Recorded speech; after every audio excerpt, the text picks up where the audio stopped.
நாமம் சொல்ல இயலலையே. ஏன் நாமம் சொல்ல இயலும்? விடுகின்ற மூச்சினையும் ஏற்கின்ற மூச்சினையும் நாமமாக ஏற்றுக்கொண்டால் முழுதும் நாம ஸ்மரணம் தானே.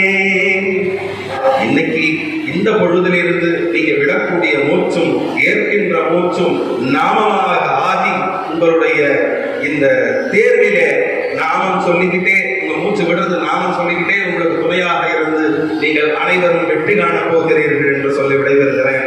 நன்றி. சிவோகம்.